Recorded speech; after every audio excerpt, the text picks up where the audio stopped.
अमरावती स्थानिक गुन्हे शाखेच्या पथकानं समृद्धी महामार्गावर गस्त घालत असताना एका संशयित कंटेनर जप्त केला। या कंटेनरमधून 33 गुरांची तस्करी केली जात होती। पोलिसांनी या सर्व गोवंशांची सुखरूप सुटका करून कंटेनर जप्त केलाय।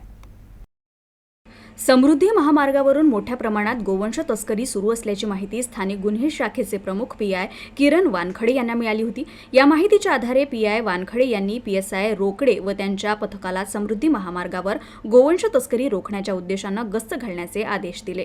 या माहितीच्या आधारे स्थानिक गुन्हे शाखेचे पथक व मंगळूर पोलीस संयुक्तपणे सोमवारी सायंकाळी गस्त घालत होतं। त्यावेळी समृद्धी महामार्गावरील आष्टा फाट्याजवळ पुलगावकडून धामणगाव रेल्वेच्या दिशेने जाणारा एक कंटेनर रस्त्याच्या कडेला उभा दिसला।